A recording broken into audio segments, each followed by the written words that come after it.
کا کیا حق ہے پھر؟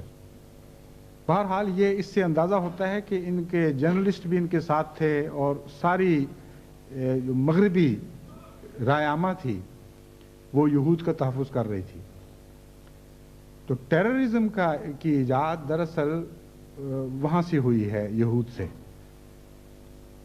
تو ایک حق یہود کا یہ بھی تسلیم کر لیا گیا گویا کہ تاریخی پس منظر میں کہ یہود کو اجازت ہے کہ وہ ٹیررسٹ کاروائیاں کریں، اور اس کا نام ہم یہودی ٹیررزم نہیں رکھیں گے۔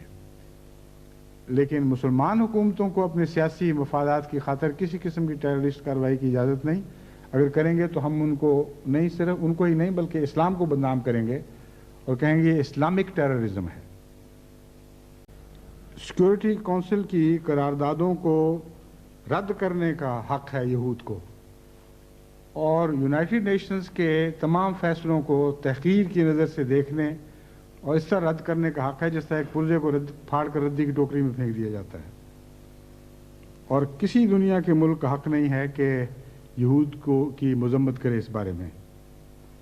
یہود کو حق حاصل ہے کہ اپنی بقا کے نام پر دوسرے ملکوں کے جغرافیے تبدیل کرے، اور یہود کو حق ہے کہ وہ ایٹم بم بنائے اور ایٹم بموں کا ذخیرہ جمع کرے، اور میس ڈسٹرکشن کے ہتھیار مثلاً کیمیکل وارفیئر کے اور بایولوجیکل وارفیئر کے، کیمیاوی ہلاکتوں کے اور جراثیم کی ہلاکتوں کے ہتھیار تیار کرے، اور کسی کو حق نہیں کہ اسرائیل کو تنقید کا نشانہ بنائے۔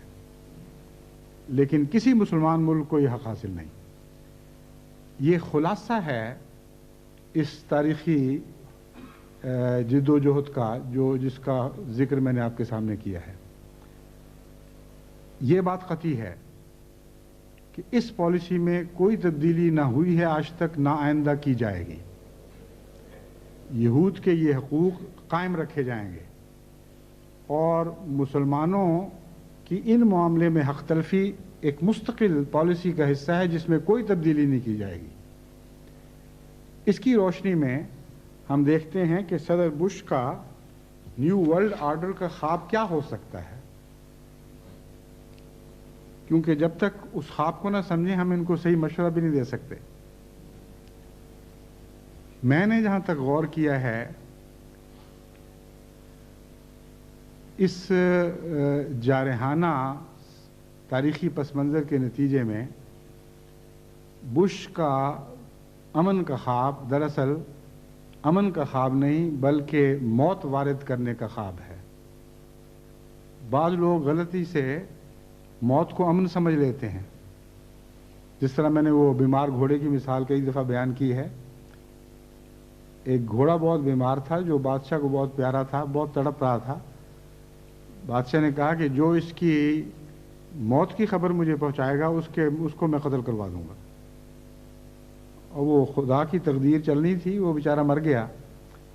تو ایک آدمی کو پکڑ کے بادشاہ کو خبر دینے کے لیے بھجوایا کہ تم اس کو مجبور کیا کہ نہیں جاؤ گے تو ہم ماریں گے، بادشاہ کے ہاتھ سے مارے جانا زیادہ بہتر ہے۔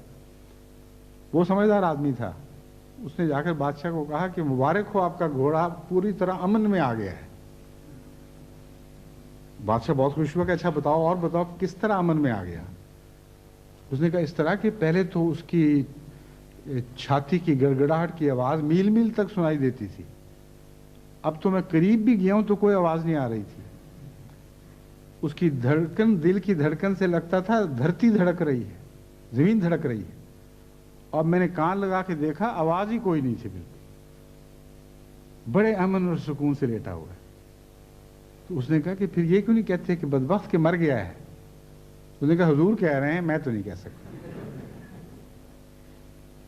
تو قصہ یہ ہے کہ جو امن کا خواب صدر بش مشرق وسطی اور مسلمانوں کے ممالک کے لیے دیکھ رہے ہیں، اس کی تعبیر موت ہے، خواب خواہ امن کے نام پر ہو، اس کے سوا اس کی کوئی حقیقت نہیں ہے۔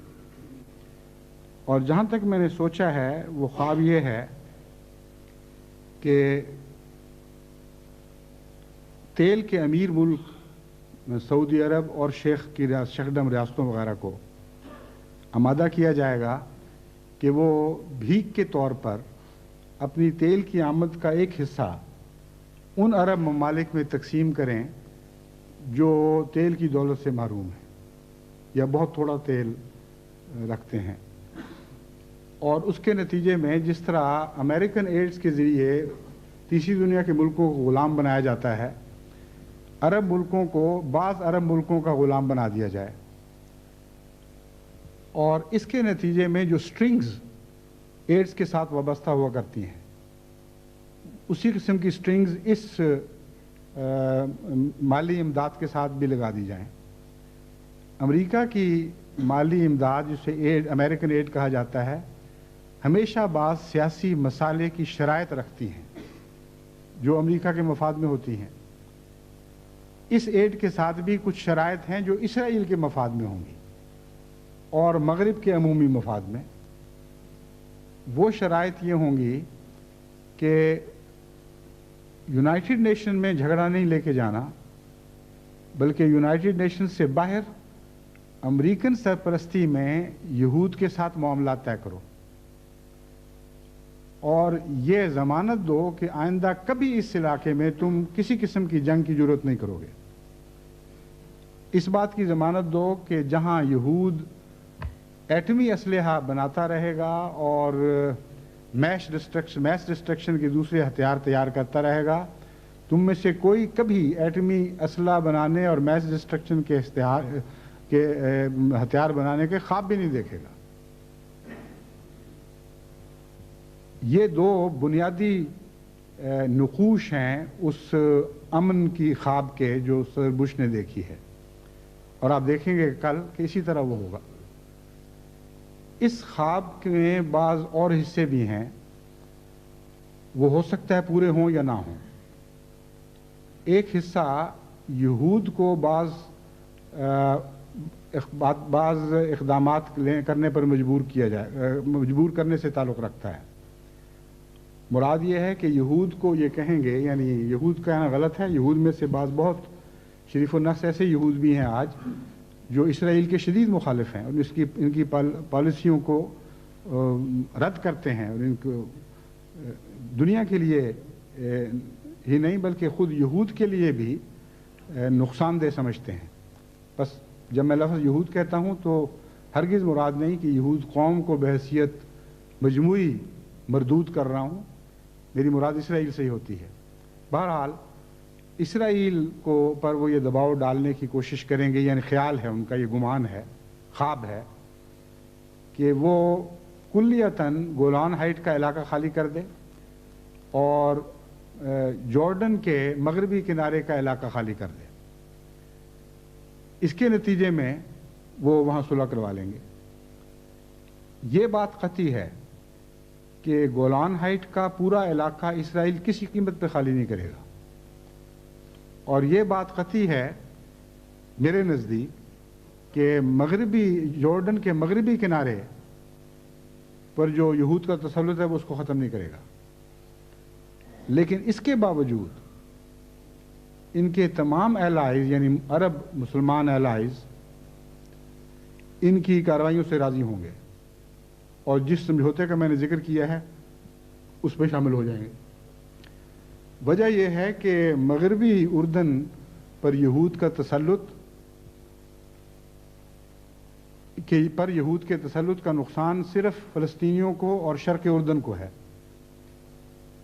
اور فلسطینیوں اور شرق اردن کی خاطر امریکہ یہود کو ناراض کر لیں، یہ ہو ہی نہیں سکتا۔ اور دوسرا اس لیے کہ وہاں باہر سے مزید یہود لا کر آباد کروانے کا منصوبہ ایک بڑا دیرینہ منصوبہ ہے جس پر بہت حد تک عمل درآمد ہو چکا ہے، اور مستقل یہودی آبادیاں قائم کر لی گئیں۔